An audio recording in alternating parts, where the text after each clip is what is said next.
¿Ok?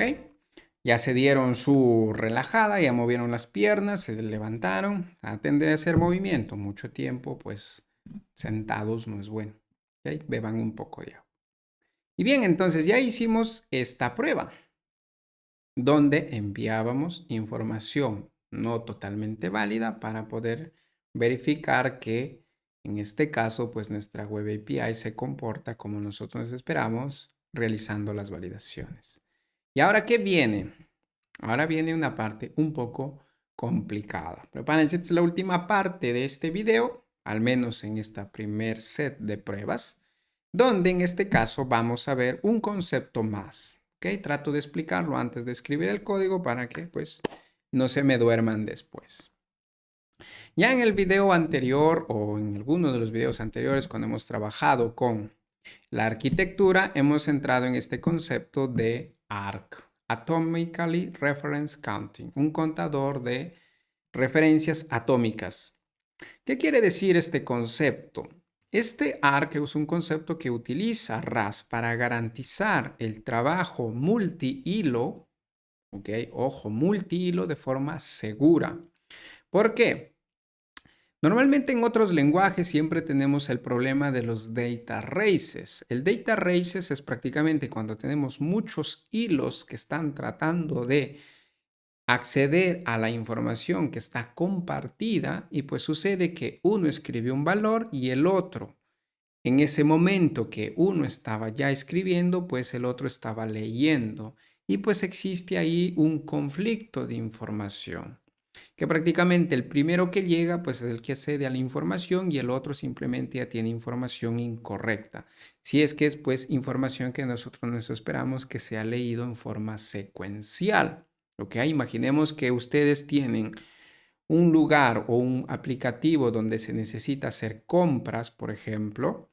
Imaginemos que dos usuarios están queriendo realizar la compra del asiento del cine, por ejemplo. ¿Y qué pasa si dos personas al mismo tiempo tratan de comprar el mismo asiento? Por ejemplo, es el A18.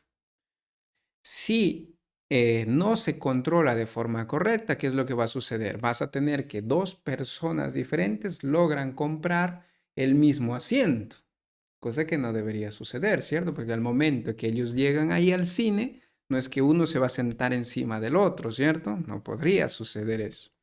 Entonces, esos son problemas de data races, ¿ok? Y pues RAS es un lenguaje que los problemas de data races, al menos en un servidor, porque cuando se trabaja multihilo, lo evita totalmente. No te permite cometer el error. Así tú quieras cometerlo, no te permite. El compilador es demasiado estricto y si tu código tiene problemas de data races, pues no va a compilar.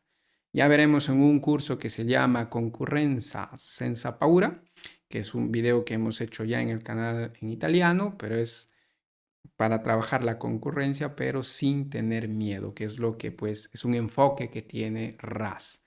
Y uno de los términos que normalmente usaremos ahí, pues será este Atomic Reference Counting, este ARC. ¿Y qué es lo que, aparte de garantizar el trabajar con multihilo de forma segura, también garantiza una cosa, que permite compartir el ownership? Si recuerdan en los videos que hablábamos de nuestro curso de RAS básico, hemos dicho que el valor siempre tiene un único dueño de la información. Entonces, una variable es dueña de un valor y ese valor puede estar almacenado en la memoria a nivel de heap o a nivel de stack, ¿cierto? Normalmente estaba más guardado en la zona del heap, que es la información donde está desorganizado, todo por ahí en un montón inmenso de cosas. ¿Ok?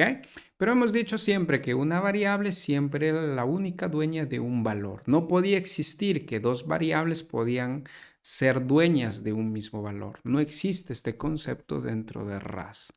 Pero, pues muchas veces necesitamos que al menos un valor pueda ser accedido de diferentes lugares, sobre todo cuando trabajamos con hilos. Entonces aquí es donde entra este concepto de ARC, porque permite tener más de un owner de la información, o sea, dos variables pueden trabajar con un solo valor. Y tiene que haber un modo seguro para trabajar, porque puede ser que una variable elimine la información o lo modifique y la otra no se entera. Y pues si eso se permite, que es lo que sucede en otros lenguajes, los clásicos punteros a nulos. ¿Por qué? Porque tú tienes en dos funciones que acceden a la información, esa compartida, y si de un lado lo elimina la información, el otro, ¿qué le sucede? Ya no hay acceso. Generan los clásicos punteros nulos. Aquí no existe ese problema, porque pues RAS te obliga a que lo gestiones de manera segura. Entonces, aquí entra este concepto de owner compartido, utilizando este ARC.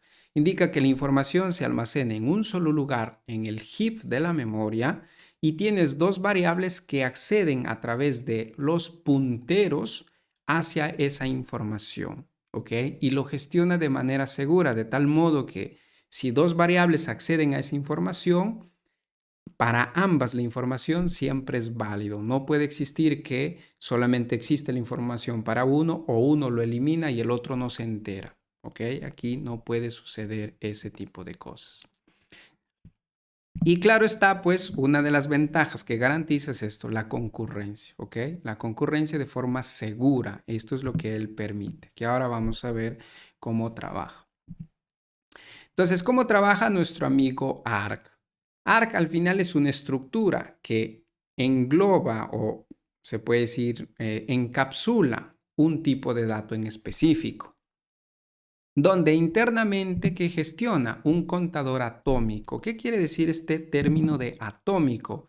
Indica que cada vez que tú vas a incrementar el valor de este contador, lo hace pero solamente permitiendo el acceso de uno a la vez. Indica que si tú tienes muchos clones de esta estructura ARC o muchos propietarios de este valor, él cada vez que tú vas a construir un nuevo valor, siempre lo va a hacer uno a la vez. No puede permitir que dos a la vez puedan incrementar este contador interno, porque él necesita saber que la información lo está utilizando 4 propietarios, 5 propietarios, 6 propietarios.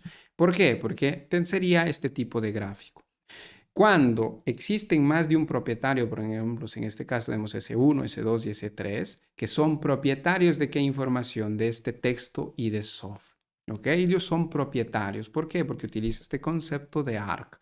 Entonces, cada vez que nosotros llamemos a esta función clone, se activa su incrementador de contadores. Pero cuando estamos en multihilo, esto puede ser un riesgo de data races en otros lenguajes. En RAS estamos protegidos. Indica que internamente este clon incrementa su contador y pues pasará, aquí ya tiene 1, al momento que se genera una clonación, aquí ya será 2.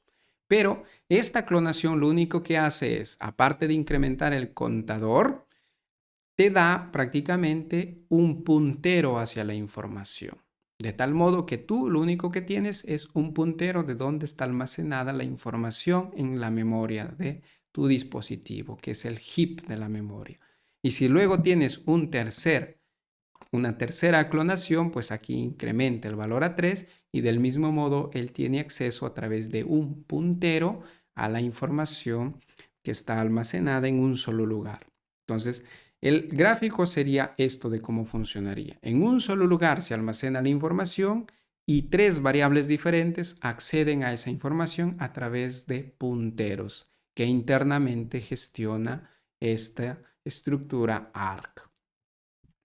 Y luego entonces, ¿cómo se hace o cómo luego se elimina esta información? Cada vez que una variable que utiliza este ARC se invalida porque termina su ejecución, simplemente el contador se decrementa. Y cuando el contador llega a 0, pues simplemente destruye también toda la información que ha sido almacenada en el heap. ¿Ok? Entonces, en el momento en que tú vas a crear clonaciones, incrementa el contador. Cada vez que una variable se destruye porque termina su ejecución, simplemente el contador decrementa. Y la información se elimina de la memoria cuando el contador llega a 0. Si el contador llega a 0, simplemente pues dice, nadie más lo está utilizando. Borramos todo. ¿Ok? Acuérdense, eso es hacer RAS en automático. Cada vez que tú tienes una función Y en esa función estás declarando una variable. Esa variable solamente existe por el tiempo que se ejecuta esa función.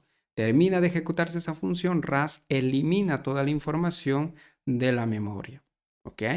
Entonces, por esa razón aquí, él solo elimina la información de la memoria cuando el contador llega a 0. ¿Ok? Ese es el concepto rápido.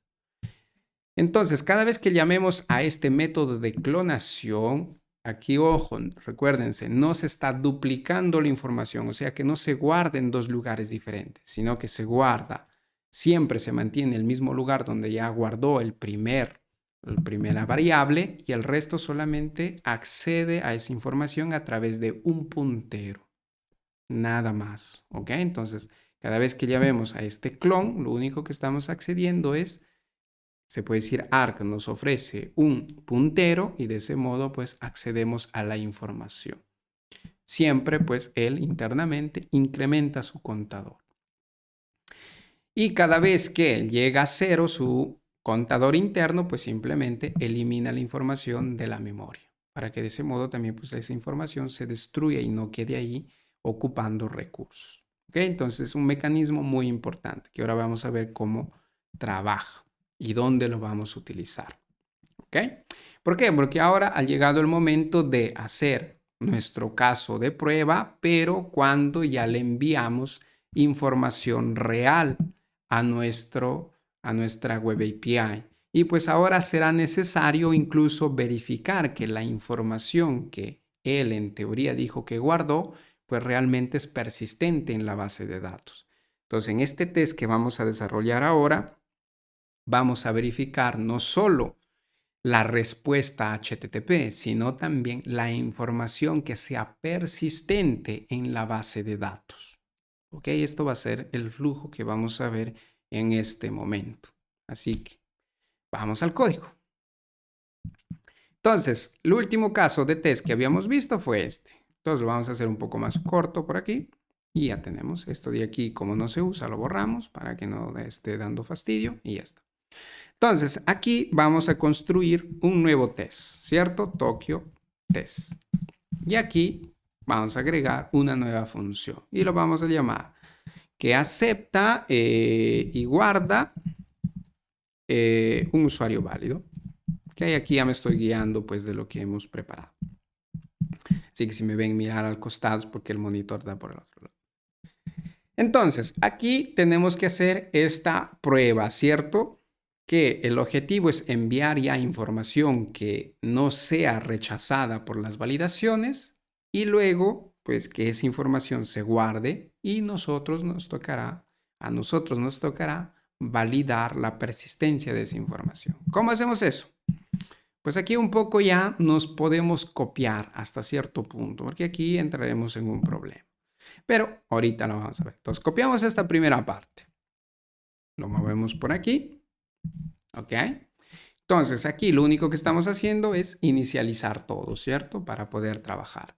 Aquí estamos creando nuestra solicitud y aquí ya vamos a colocar información real para que pues no sea rechazada por la Web API, ¿cierto? Entonces aquí, por ejemplo, vamos a poner full name, vamos a colocar el nombre de la empresa. Si lo escribimos bien, si luego el jefe nos castiga.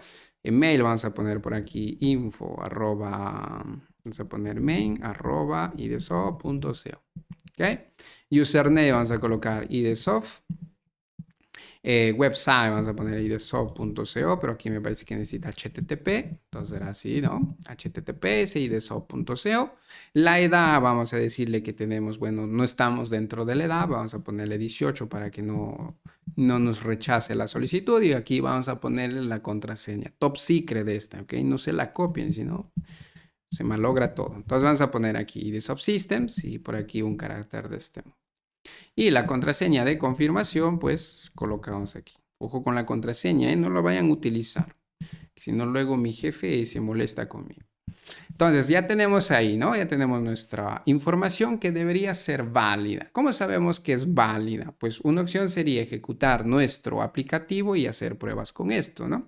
De otro modo, pues si nos guiamos a través de las pruebas, lo ejecutamos tal cual está, ¿cierto? Y aquí entonces, si esta información es válida, aquí viene la pregunta. Si la información es válida, nuestro aplicativo, ¿qué es lo que devuelve? Entonces aquí tendremos que ir a ver, pues, qué devuelve el señor este. Entonces nos vamos por aquí. Él cuando guarda todo, que devuelve aquí un JSON, ¿cierto? Y que devuelve user create, esta estructura de aquí. Pero devuelve con qué estado 200, ¿cierto? Porque pues estábamos un poco cansados la otra vez y no lo transformamos a 201. Tampoco lo queremos construir hoy, entonces vamos a decirle que aquí va a devolver 200, ¿cierto? Entonces status code, ok, es lo que deberíamos esperarnos que él devuelva. Entonces, si ahora ejecutamos este test, vamos a ver si hasta ahí al menos ya supera. ¿Sí ven?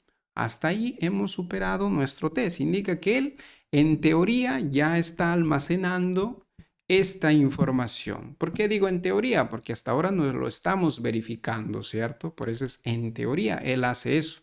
Porque qué tal si alguien por ahí ha comentado el código que llama al repositorio, pues ya no guarda nada, ¿no? Pero internamente él dice que sí, efectivamente está funcionando. Entonces, ahora viene el detalle que tenemos que verificar que la información que él está realmente guardando realmente exista.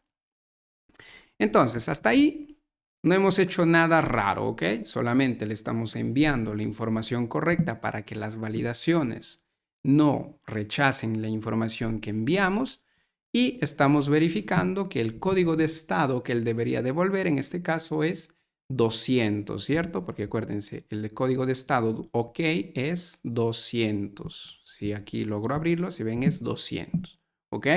Acuérdense, por prácticas debería ser este 201. Por ejemplo, si alguien por aquí dice, no, deberías esperarte 201.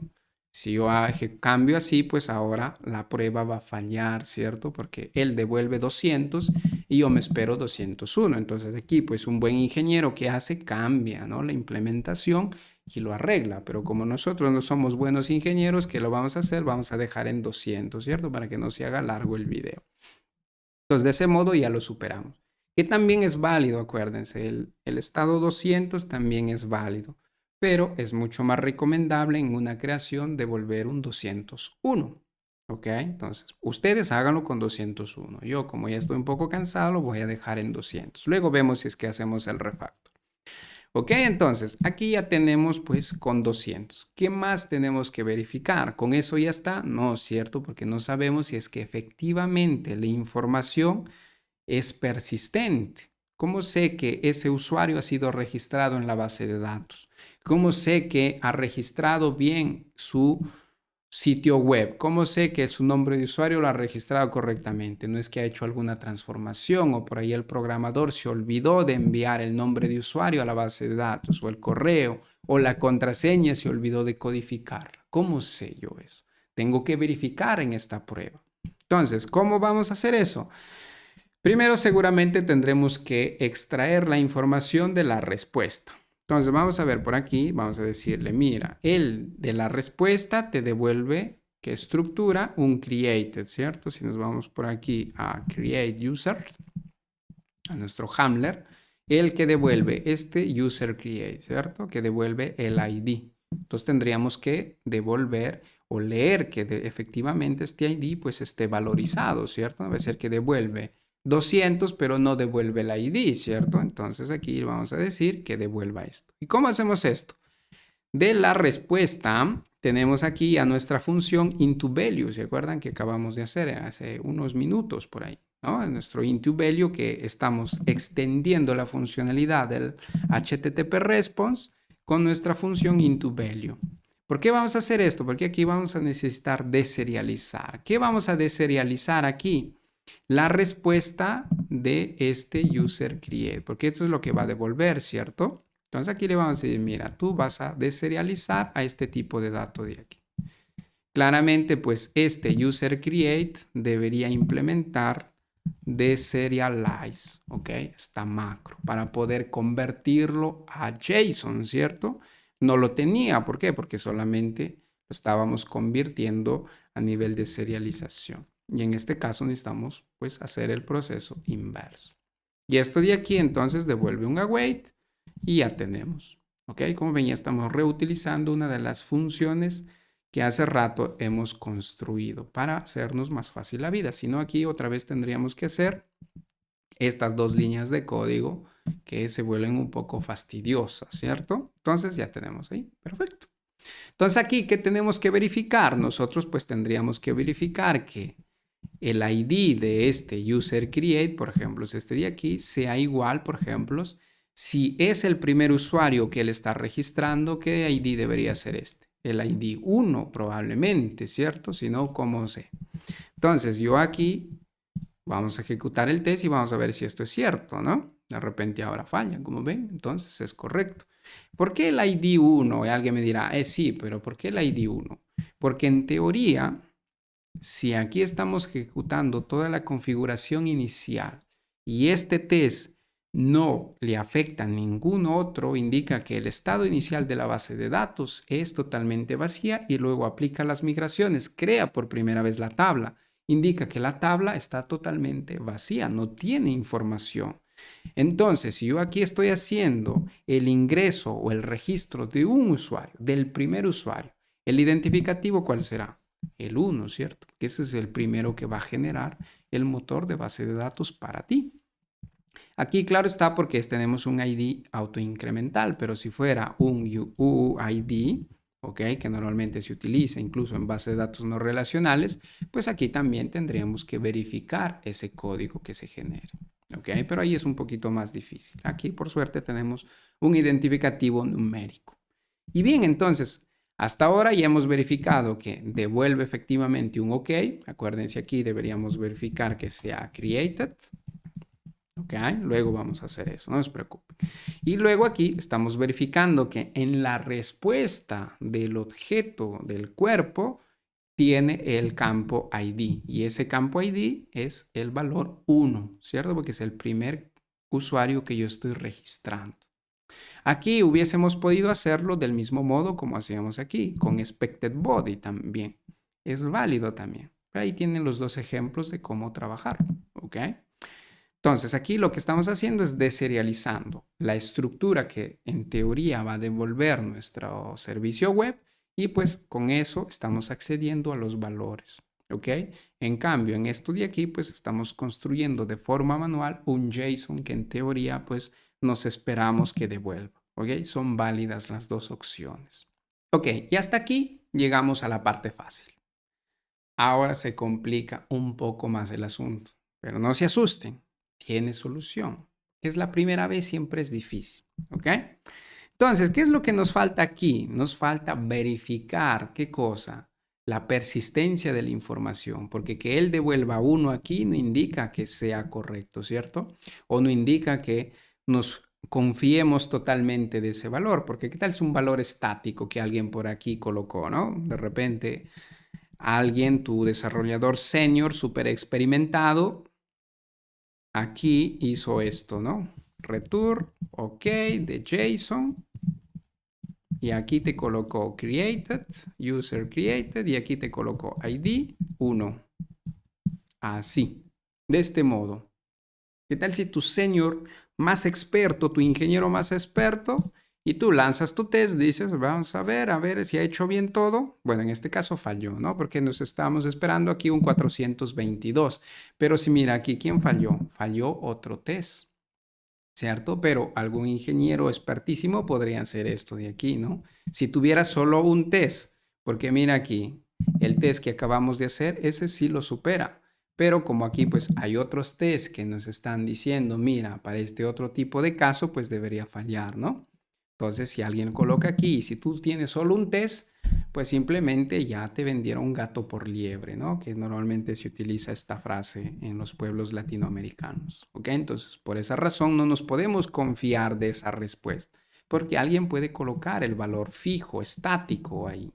Entonces, pues hace que tu prueba sea superada. Pero si tienes varias pruebas, pues ya por ahí le obligas a hacerlo. Entonces, aquí viene la parte difícil, como decíamos. Necesitamos verificar que el valor, lo que acaba él de ingresar, pues realmente exista en la base de datos. ¿Cómo hacemos eso? Aquí se complica un poco.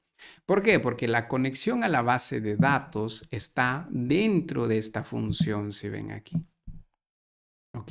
Aquí solamente existe. y luego lo tiene Axum. Luego Axum internamente lo tiene, pero a nosotros nos interesa tener la conexión aquí para poder verificar. ¿Por qué? Porque nosotros aquí necesitamos hacer, por ejemplo, decirle a través de los esquemas, decirle user, entity, ¿cierto? Y le vamos a decir find by ID, ¿cierto? ¿Se acuerdan que con CAURM podemos buscar un elemento por su clave primaria? Y aquí, pues en teoría, la clave primaria que él ha construido es el ID 1. Entonces yo necesitaré consultar utilizando CAURM ese objeto o ese valor. Entonces yo aquí debería decirle, mira, aquí me llegó el ID 1. Yo tendría que consultar ese identificativo y aquí debería decirle, pues dame un valor, ¿cierto? Y si ven aquí, él se espera una conexión, pero aquí no tengo la conexión. ¿Cómo lo extraigo? Alguien me dirá, ve, lo extraes de Axum, pero aquí no tenemos la instancia de Axum. Aquí tenemos solo el router. Y pues si yo le digo aquí app, no hay ninguna función que me pueda acceder a esa información. Entonces necesito tener aquí la información de la conexión. Yo debería tenerlo disponible aquí para poder utilizarlo aquí abajo.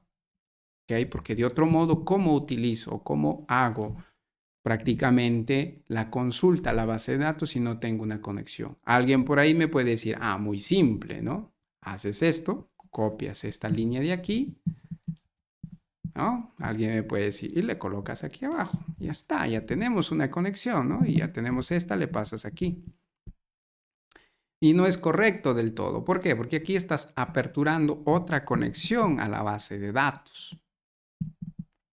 ¿Y qué es el problema aquí? Que MySQL permite solo una conexión. Aquí abrir otra conexión pues va a generar un error. Entonces necesitamos reutilizar la conexión que ha aperturado o que hemos configurado para nuestro router. Entonces, no podemos continuar aquí con el test. Entonces vamos a continuar y vamos a mover un poco de cosas para poder aplicarle el concepto de ARC que acabamos de explicarles. ¿Se acuerdan? No se acuerdan. Entonces, ¿qué es lo que vamos a cambiar aquí? ¿Ok? Entonces, como les decía, ¿por qué vamos a hacer este refactor ahora? Porque la conexión necesitamos que sea expuesta al exterior, porque ahorita solamente vive en esta función de aquí, ¿ok? Pero no podemos acceder de forma directa a esa conexión. Entonces aquí es donde entra pues la programación orientada a objetos que nos ayuda, ¿cierto? Porque con la programación funcional no siempre nos ayuda a este tipo de casos, porque si no, ¿cómo hacemos para sacar esta conexión de aquí? Necesitaremos aquí pues generar algo a nivel de estructuras. Entonces, vamos a hacer este trabajo de aquí, que probablemente ya aquí hemos hecho. Vamos a generar una estructura que se va a llamar text context para trabajar todo el contexto de nuestro test. Y si ven aquí, vamos a guardar dentro de esta estructura nuestra instancia de nuestra base de datos. Y lo vamos a guardar utilizando este concepto de ARC para que permita el múltiple owner. Indica que el text context, esta estructura, lo va a almacenar ya en el heap la primera vez. Y luego vamos a tener diferentes punteros que pueden acceder a esa información sin la necesidad de duplicar la conexión de la base de datos. ¿Ok? Entonces vamos a delegar este comportamiento a una estructura para que internamente ella lo gestione y pueda almacenar esa información, porque a nivel de función simple como esta, pues no podemos hacerlo.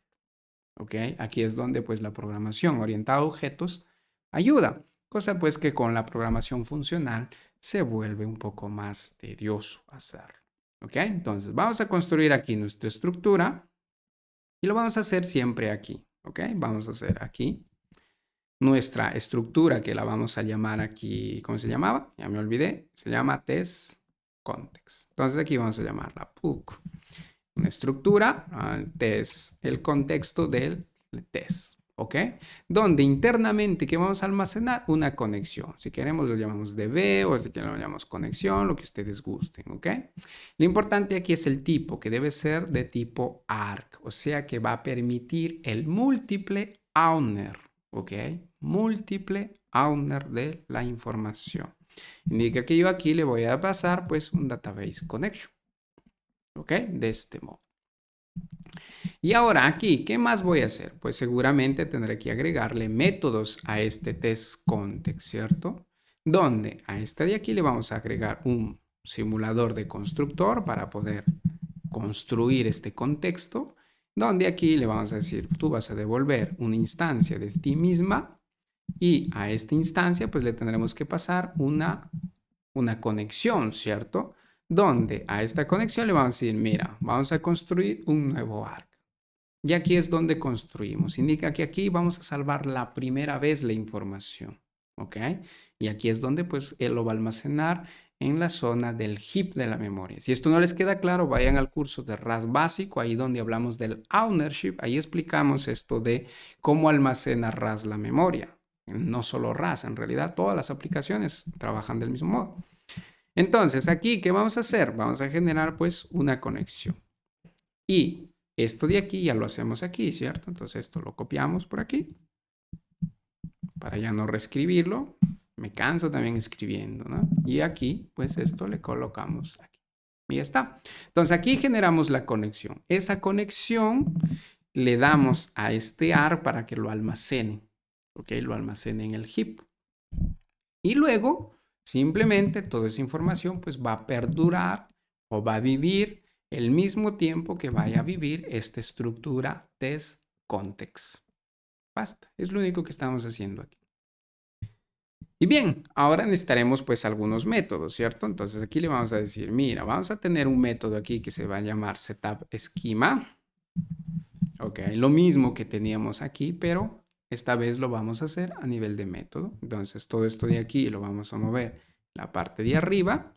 Esto de aquí va a ser un método. ¿Ok? De este modo, que va a ser compartido, ¿sí ven? Y del mismo modo, este de aquí va a devolver una referencia a sí misma. ¿Ok? Una referencia a sí misma para poder reutilizar luego de haber llamado a este método. ¿Ok? Que es lo que ven por aquí, ¿no?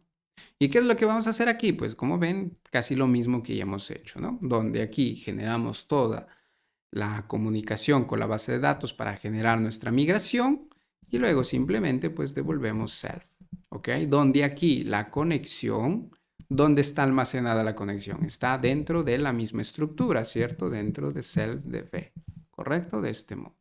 Y aquí le colocamos así, aquí le colocamos aquí y ya está. ¿Ok? Como ven es lo mismo, solamente le estamos diciendo que ahora la conexión a la cual él tiene que utilizar pues está almacenada internamente en la estructura. ¿Ok? En cambio aquí la conexión le llegaba por parámetros, ¿cierto? Aquí ya la estructura tiene esa conexión almacenada. Entonces no necesita hacer nada más que utilizar. ¿Y qué más necesitamos hacer aquí? Necesitamos agregar pues nuestro método configure. Si ven aquí que él va a devolver el router de Axo. Esto es lo más importante, ¿cierto? Entonces aquí vamos, si queremos, podemos incluso mover esto de aquí arriba. Por ahora lo copio, luego borramos, ¿ok? Entonces aquí este también va a ser un método. Le vamos a decir que sea una referencia, ¿ok? Y él va a devolver un action router. Y aquí, ¿qué es lo que va a hacer? Pues esto de aquí ya no necesita hacer. Lo único que necesita hacer pues será inicializar el router. ¿Ok? Aquí lo único que tenemos que decirle que la conexión con la cual él tiene que trabajar, ¿dónde se encuentra? Pues se encuentra aquí. ¿Ok? Aquí le podemos decir como referencia. Pero aquí tenemos otro pequeño inconveniente. ¿Por qué? Porque nuestro app context, si vemos aquí, nuestro app context no se espera un ARC, se espera propio una instancia de una comunicación. Y si nosotros no cambiamos eso, pues cada vez que yo le doy aquí la instancia que internamente tiene mi estructura, aquí RAS se va a enojar muchísimo con nosotros. ¿Por qué? Una, porque son dos tipos de datos diferentes.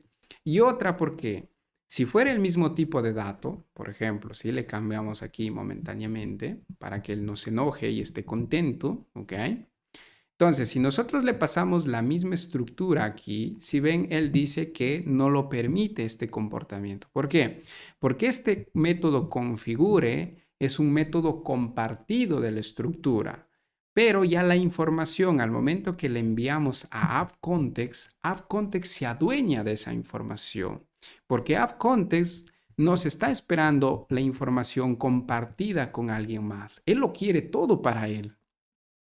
Y si él lo quiere todo para él, entonces, ¿con qué se quedaría la estructura? Si la estructura también necesita una instancia de este database connection. Entonces aquí es donde RAS se vuelve muy estricto con este tipo de cosas.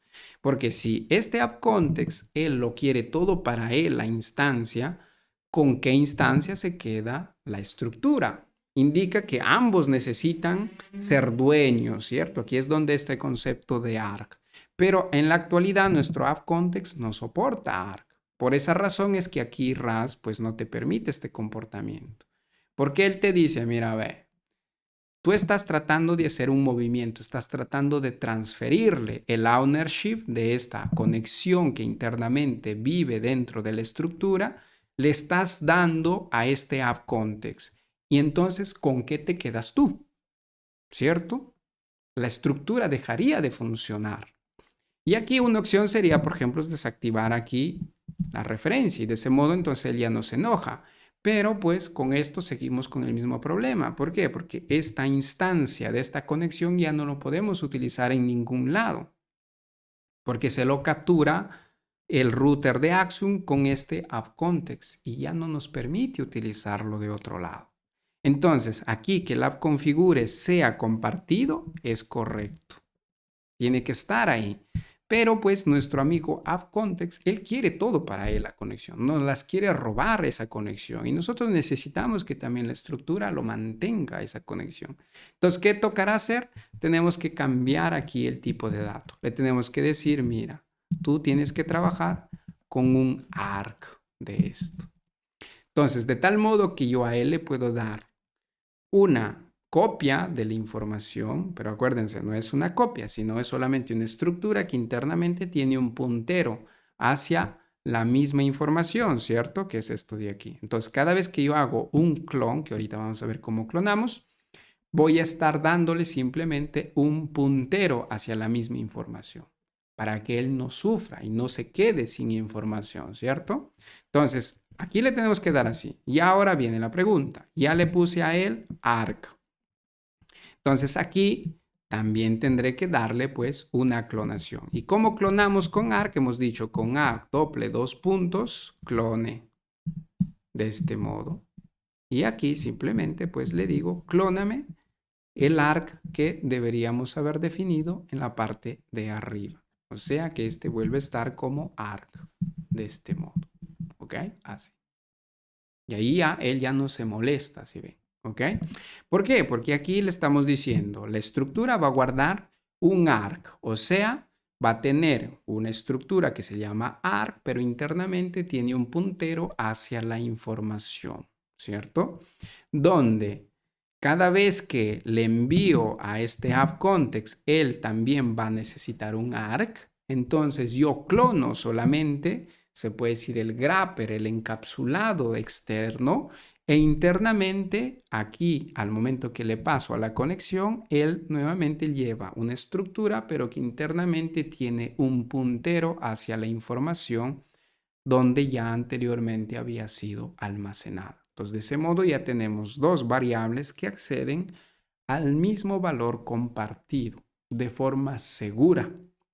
Indica que si la estructura tiene esta copia, él también tiene pues una copia del mismo valor. Si él lo pierde, este todavía puede vivir aquí. Si él también lo pierde y ambos pierden o dejan de existir, entonces solo ahí se borra la información. No puede suceder con ARC que él pierda información o él borre la información y luego el text context se quede sin nada. Esto no está permitido en RAS, ¿ok? Porque son los clásicos punteros a nulos que aquí no pueden suceder, ¿ok? Entonces, ahí ya tenemos. Ahora tendremos que borrar todo esto, ¿no? Borramos esto y ya está. Entonces, ahora ya tenemos nuestra estructura que ya está lista para trabajar. ¿Dónde? ¿Qué hemos hecho aquí? Dentro de nuestro text context, nuestra estructura, estamos almacenando la información, ¿cierto? Utilizando este concepto de ARC para permitir que más de una estructura o más de una variable tenga acceso a esa información, ¿cierto?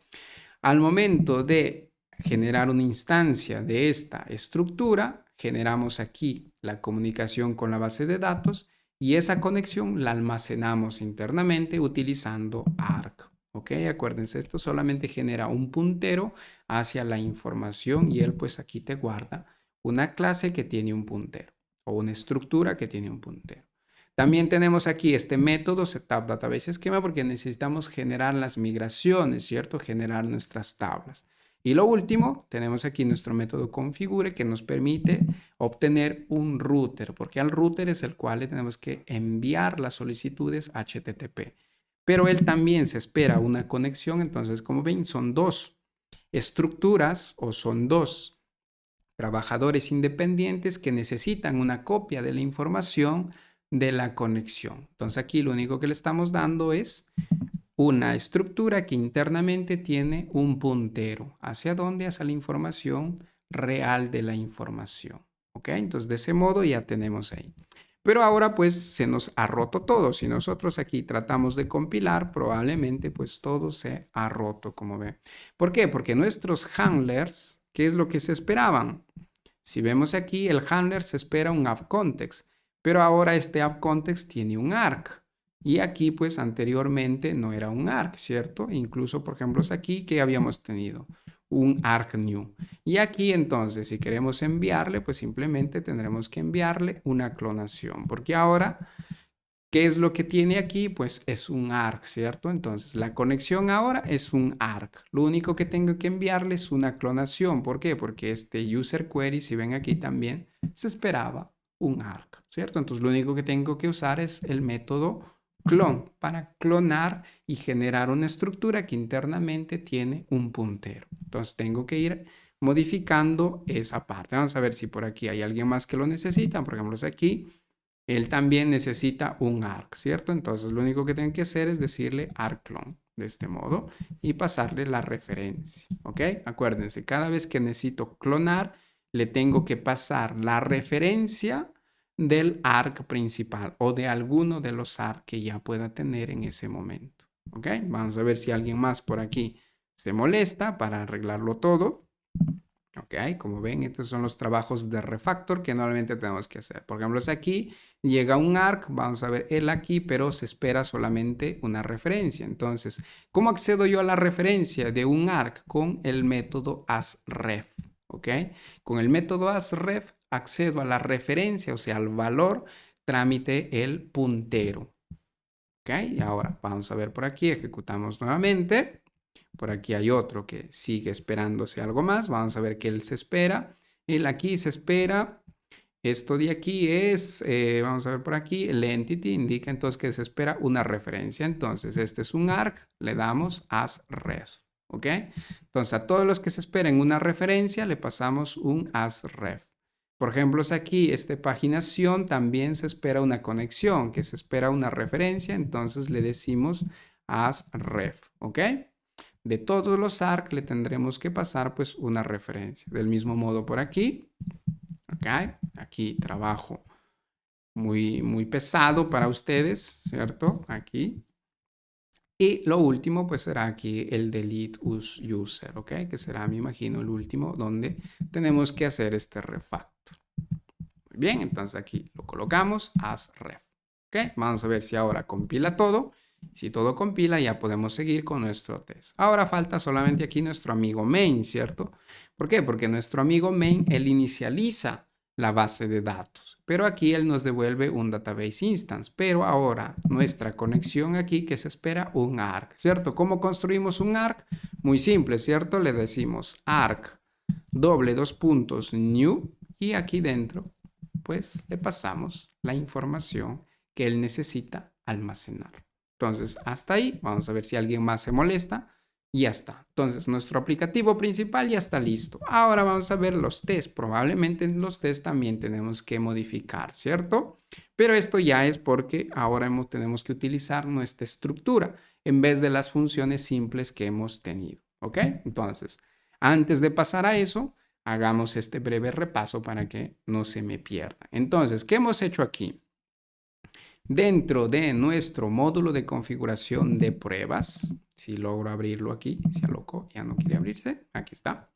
Dentro de nuestro módulo de test, de configuración de test, estamos generando una estructura y estamos utilizando aquí almacenando la información de la conexión a la base de datos, pero utilizando este concepto de múltiple owner. ¿Para qué? Para que una copia de la información le enviemos ¿a quién? A Axum, ¿cierto? Al estado de Axum. Y la otra nos va a permitir para poder hacer las verificaciones en nuestra estructura de test. ¿Ok? En todos los casos de test también necesitaremos tener ahí acceder a esa conexión de formas independientes, ¿correcto?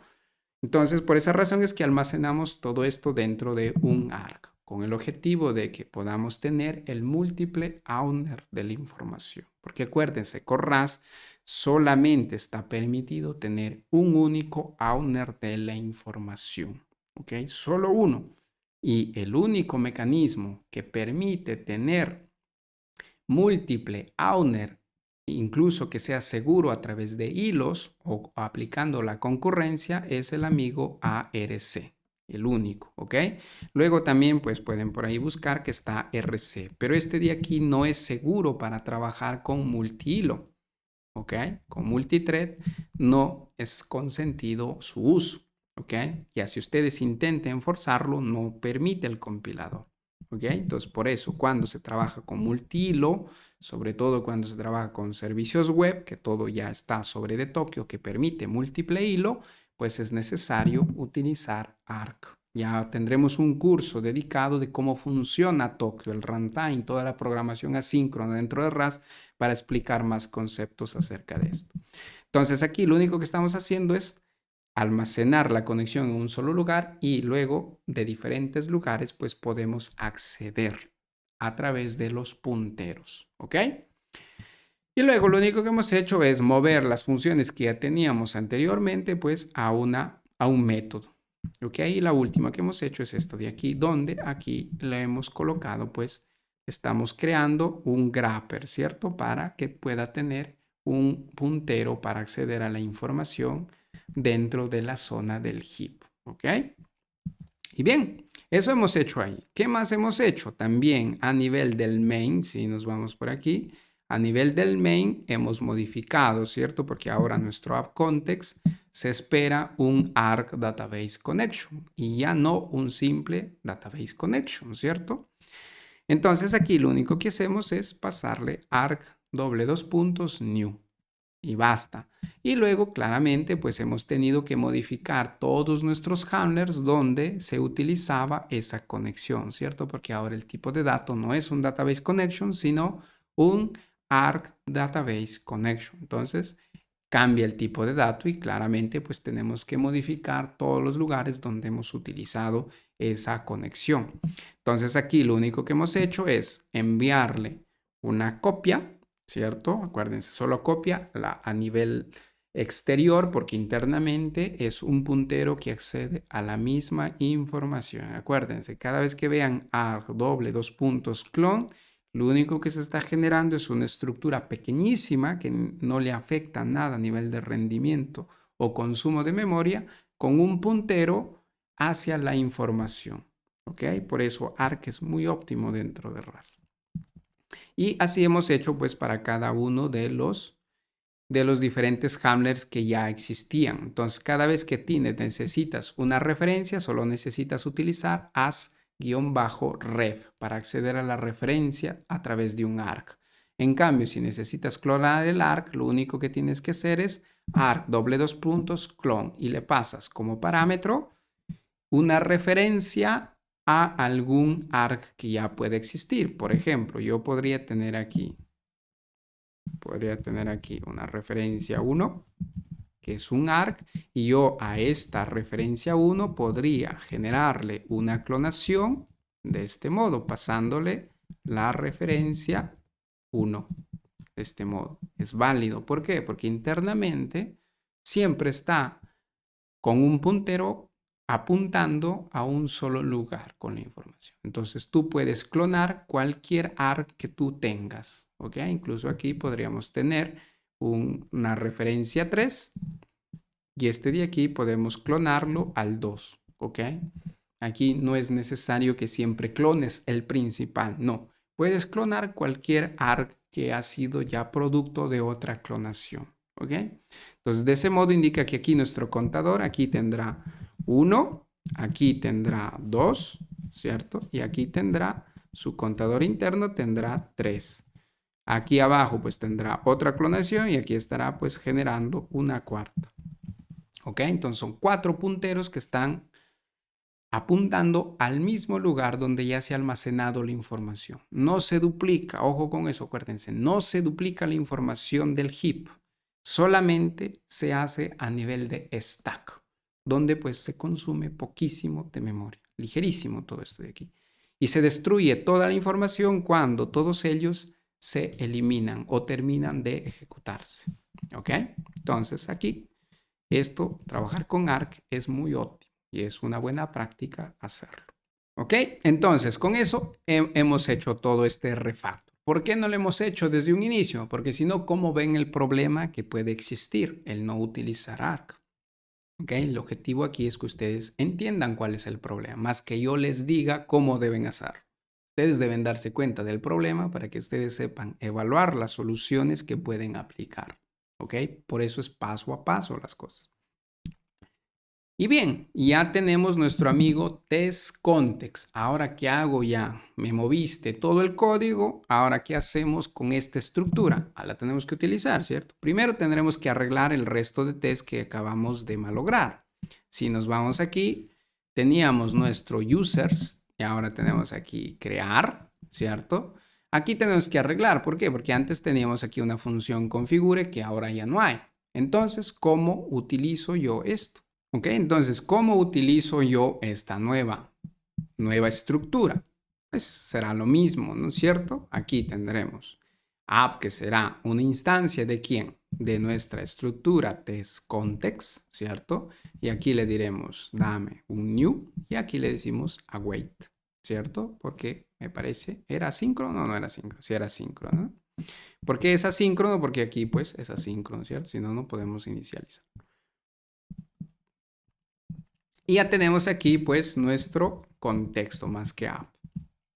Ya tenemos nuestro contexto, pero a nosotros nos interesa un router, ¿cierto? Para esta primera prueba que hemos hecho anteriormente. Entonces necesitaremos decirle context.configure, ¿cierto? Porque dentro del configure es lo que pues llama para poder devolver un router de AUX.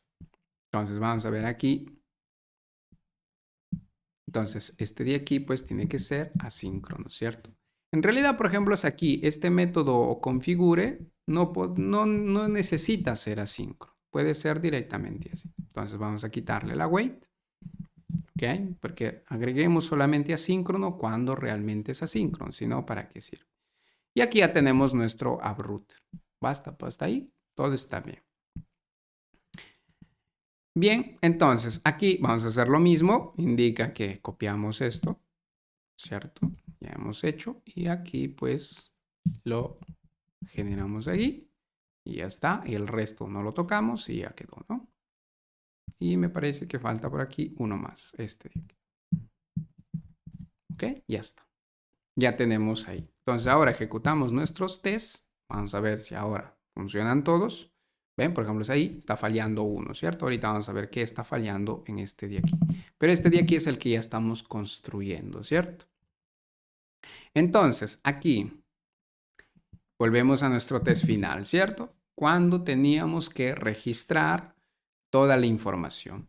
Ahora, aquí nos hace falta una cosa, porque dentro de este context le tenemos que decir también que configure la base de datos, ¿cierto? De este modo, ¿correcto? Porque de otro modo, si no, ¿cómo va a inicializar todas las tablas? Porque si recuerdan aquí, pues no tenemos ningún método que llame a este setup de bcontext o de bschema, ¿sí ven? No hay, no lo estamos. Entonces tenemos que llamarlo cuando sea necesario. Entonces aquí ya lo estamos llamando porque aquí sí realmente vamos a necesitar trabajar con las tablas.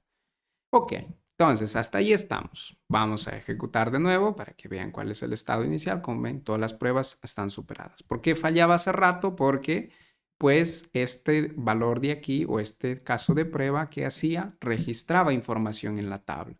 Y pues si no tiene las tablas, ¿dónde lo registra, cierto? Si vuelvo a ejecutarlo, ahí falla, ¿ves? Falla con error 500. Porque si no existen las tablas, ¿dónde registra la información? No puede, ¿cierto? Entonces, por esa razón es necesario aquí decirle que configuramos incluso pues el esquema de las tablas, o sea, todas las migraciones, todas las estructuras que son necesarias ahí. Y ya está. Entonces, ahora volvamos aquí a nuestro último punto donde nos quedamos, ¿cierto? Hemos dicho que aquí necesito yo, utilizando el ORM, acceder a la base de datos, a este identificativo que en teoría nuestro aplicativo pues ha registrado, ¿cierto? Y aquí pues nos hacía falta una conexión, ¿cierto? ¿Y dónde o de dónde obtengo la conexión? Pues muy simple, ¿cierto? Aquí de la instancia context, que es el database. Entonces accedo de context y aquí tenemos database y aquí simplemente pues le digo as ref, ¿cierto? De este modo. ¿Por qué? Porque este de aquí se necesita una referencia de la información, ¿cierto? ¿Ok? Entonces de este modo ya tengo ahí. Y esto de aquí hemos dicho que será pues asíncrono y aquí podemos almacenar, por ejemplo, si esto será user model, ¿cierto? Porque es el modelo y si ven él devuelve un resultado. Entonces aquí le puedo decir un graph, porque si falla, pues no me interesa que genere un error de pánico, porque este es un test. Y si falla, pues está bien que genere un error. De ese modo también la prueba va en error. Y ya tenemos. Entonces, en teoría aquí debería devolver un usuario, ¿cierto? Entonces aquí, lo primero que tenemos que verificar es que este user model, si ven, es un option, indica que puede que el ID que me está devolviendo nuestra web API, puede que no exista, ¿cierto? Porque si en el caso realmente ha sido un falso positivo, puede ser que no exista ese identificativo, ¿cierto? Entonces yo aquí lo primero que voy a decirle, mira, esto de aquí debería devolver un valor de este modo. Entonces, hago la consulta con CAORM y si CAORM devuelve un valor, entonces para mí es que hasta ahí ha ido de forma correcta. Vamos a ver si hasta ahí ya superamos esta police. Y si ven, hasta ahí todo está superado. Muy bien, pero ya con eso me detengo, ya solamente verificando que el identificativo realmente existe en la base de datos. No es cierto, tengo que verificar incluso los valores de los campos que él ha registrado. Entonces aquí podemos decir, nuevamente decimos user model y aquí le decimos de user model, decimos un graph. ¿Por qué hacemos esto de aquí? Porque user model aquí arriba es un option, porque no sabemos si existe o existe. Aquí incluso podríamos cambiarle el nombre, ¿no? De repente le podemos decir maybe user model, porque aún no sabemos si existe o no existe. Pasado este ASER de la línea 126, entonces ya sabemos que sí o sí existe, ¿cierto? Y aquí ya podemos pues hacer nuestros ASER, todos los que queramos. Por ejemplo, podemos decir de user model, yo quiero verificar su ID. El ID debe ser igual a quién, a lo mismo que me devuelve nuestro servicio web, ¿cierto? Debería ser igual a este. O aquí incluso yo si deseo podría colocarle que el ID pues sea igual a 1, ¿ok? Para hacerlo un poco más estático incluso. En los tests no deberíamos dejar que sean muy genéricos, sino que sean más específicos. Indica que el código muchas veces tiene que estar propio hardcodeado, como se llama. A nivel de test es válido porque de ese modo pues tú te esperas ese valor en específico. Entonces, por ejemplo, yo aquí yo me espero que sea 1. ¿Ok? Porque 1 es lo que él devuelve en teoría. Ese mismo valor, pues yo aquí lo estoy consultando y yo aquí estoy verificando que ese valor es el que él se espera. Aquí se está molestando, porque aquí le hemos cambiado el nombre y le colocamos así, ¿cierto? Tenemos un primer caso.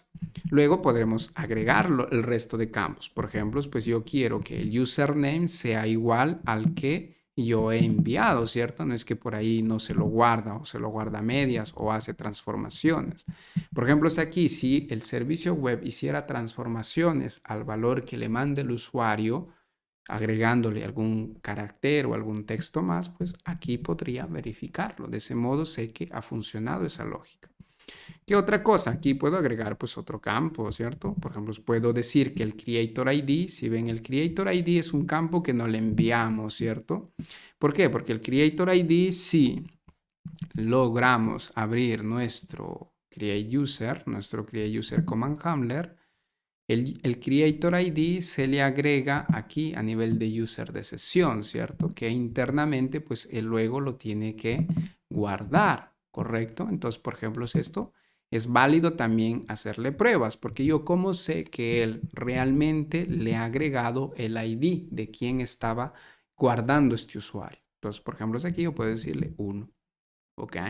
Sí, pues aquí no tenemos la integración con el usuario de sesión, sino también podríamos, pues, tener un token JBooty que tenga el ID del usuario que está registrando, está realizando esta operación y también verificar, pues, que ese mismo usuario que está guardando sea él el creador, ¿cierto? Y aquí incluso por ejemplos, si recordamos por aquí, ven el campo Disable, normalmente lo ingresa aquí nuestro backend, ¿cierto? Entonces, por ejemplo, aquí él por defecto le coloca falso.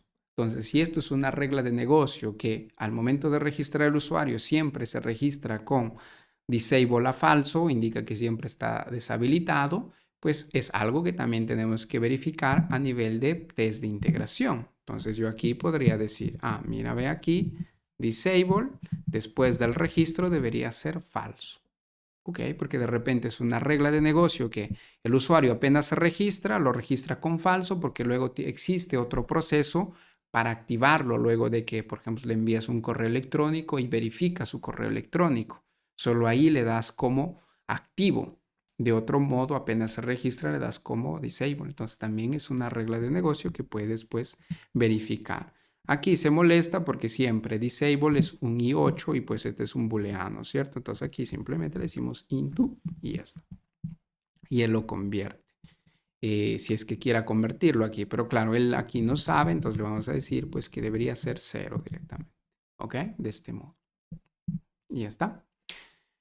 Entonces, vamos a ver aquí todos estos tests para ver si es que, como ven, están siendo superados. Pero, por ejemplo, si aquí tú te esperabas que este disable siempre sea 1 al momento de registrarlo, entonces, pues aquí, por ejemplo, hay una regla de negocio que tú te esperabas en tu test que no está siendo superado. Entonces, ¿qué tendrás que hacer como buen ingeniero? Dices, ¿dónde estaba mal? Aquí, ¿no? Entonces, aquí le cambiarás, ¿no? Dice, aquí había un error, un bug, ¿cierto?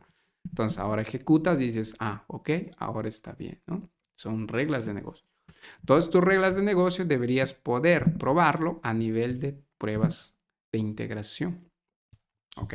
Y aquí pues podemos agregar ya todos los campos que sean necesarios, ¿cierto? Por ejemplo, aquí podemos agregar el correo electrónico, ¿cierto? También el correo electrónico deberíamos verificar, ¿cierto? ¿Cómo estoy seguro que él ha registrado el valor que le he enviado? No es que por ahí ha hecho una transformación rara, qué sé yo, que el ingeniero por ahí que lo estaba programando, no sé en qué pensaba y le agregó por ahí caracteres adicionales.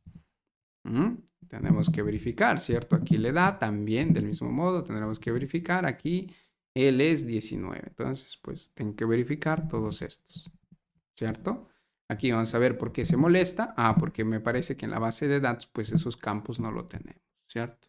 Entonces, por ejemplo, aquí, con pruebas de integración, ya nos damos cuenta que estos campos que se está enviando, ni siquiera lo estamos volviendo persistente, ¿cierto? Entonces, como ven aquí, es algo que te ayuda a identificarte, ¿no? Si ahora lanzamos, pues no compilará porque esos campos no existen. Entonces, si alguien por ahí cambia la estructura de las tablas y tú le agregaste a nivel de test esto, pues simplemente pues se rompe, ¿no? Entonces aquí pues esto lo comentamos para que ustedes ya hagan las modificaciones del caso, ¿ok?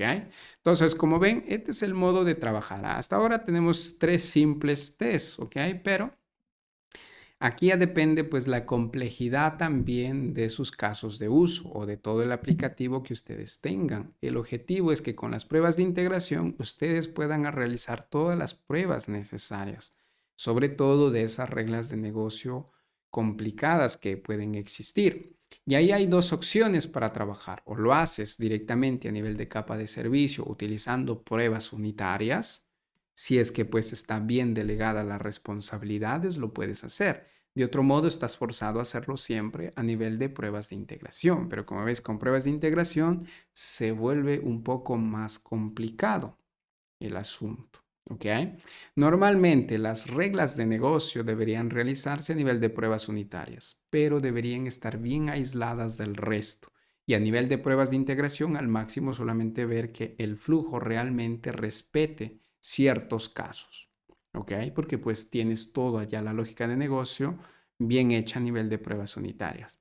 Pero si no es posible, entonces lo puedes hacer a nivel de pruebas de integración. Y ahí pues sabes que sí o sí está todo funcionando. ¿Ok? Entonces de ese modo tú tienes tus diferentes pruebas de integración que puedan existir. ¿Ok?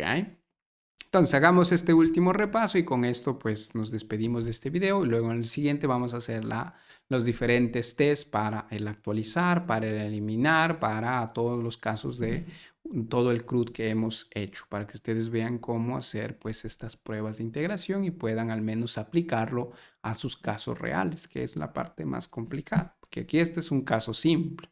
Probablemente ustedes tendrán casos mucho más complicados que testar. Entonces, vamos a ver aquí. Entonces, ¿qué es lo que hemos hecho? Pues nada, aquí, ¿cierto? Solamente estamos utilizando nuestra estructura de contexto, donde enviamos toda la información necesaria o correspondiente para nuestra web API. Luego de ello, ¿qué estamos haciendo? Verificando que el código de estado sea el que nosotros nos esperamos. En este caso, pues 200, pero debería ser, acuérdense, created. Luego, aparte de eso, estamos verificando que en la respuesta exista un campo que se llama ID y pues ese ID sea el ID 1 en este caso, porque es el primer usuario que existe. Luego vamos a ver un caso cuando ya tenemos incluso usuarios ya existentes. Y luego aquí simplemente estamos accediendo a la base de datos para ver si efectivamente lo que la Web API ha guardado existe en la base de datos, para estar 100% seguros de que el flujo ha ido desde el inicio hasta el final, que de otro modo no estamos seguros. ¿Ok? Entonces aquí le estamos diciendo, búscame por el ID que ha devuelto nuestra Web API. Y simplemente hacemos un primer assert indicando que ese ID que ha devuelto debería existir en la base de datos, porque si no existe indica que entonces no lo ha guardado, ¿cierto? Y del mismo modo, accedemos a cada campo, sobre todo a esos campos que el backend construye, porque no toda la información llega desde el cliente. Hay información que el backend o nuestro servicio web construye o agrega al momento de guardar. Y esos son datos que deberíamos verificar, porque de otro modo no lo vamos a poder verificar, ni siquiera desde el frontend, ¿cierto? Porque si ellos envían 4 datos y tú agregas 8, ¿cómo sabemos que esos 8 datos que tú agregas internamente realmente se han generado y se han generado del modo que tú te esperabas? No puedes saberlo, entonces necesitas pues verificar la información que has almacenado. Estas son las pruebas de integración. Y como ven, pues aquí nos estamos dando cuenta que email, age y diferentes otros campos no están siendo persistentes, ¿cierto? Entonces ahí ya pues viene el trabajo de arreglar para superar todos nuestros tests que nosotros necesitamos, ¿ok? Entonces, por ejemplo, si aquí alguien puede hacer este truco, imaginemos que no llamamos a este de aquí, ¿ok? No llamamos a esto y ahí solo por aquí devolvemos el 1, así, ¿ok? Vean aquí, ¿no? Nos llama al repositorio. Si ahora yo ejecuto esto, entonces yo me espero que los tests fallen, ¿cierto? ¿Por qué? Porque aquí no estamos ejecutando, no estamos llamando al repositorio para guardar la información. Entonces ahí ya tengo pues que un test falla, ¿cierto? Indica que el flujo completo para guardar un usuario ya está fallando, porque algo falló por ahí, ¿cierto? Entonces esto de aquí es donde pues nos ayudan los tests unitarios, los tests de integración, perdón. ¿Okay? El objetivo es tener muchos tests de integración con el objetivo pues que luego nos ayuden a tener controlado todos los cambios que vamos a hacer.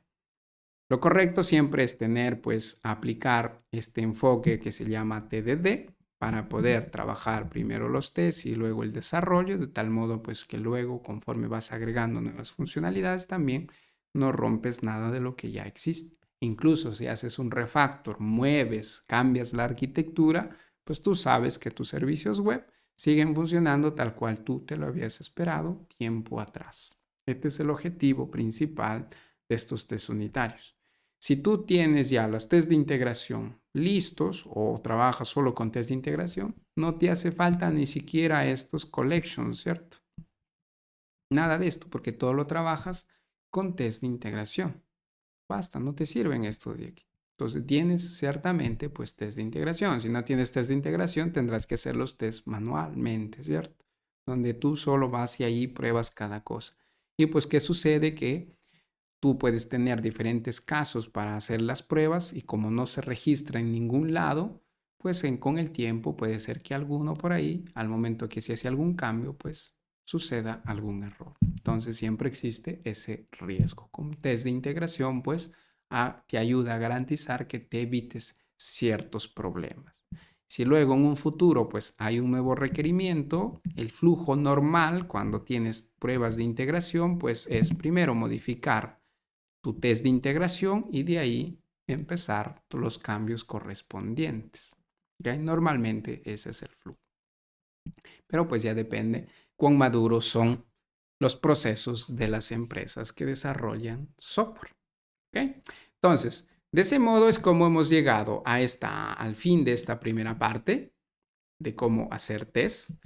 Los espero entonces en el próximo video donde vamos a ver el resto de pruebas, ¿ok? Porque nos hace falta probarlos, el actualizar, nos hace falta probar el eliminar, el obtener por un ID, entonces nos hace falta todavía el resto de cosas, que lo haremos en el próximo video. Eso es todo por hoy, no se estresen y nos vemos en el próximo video. A la próxima.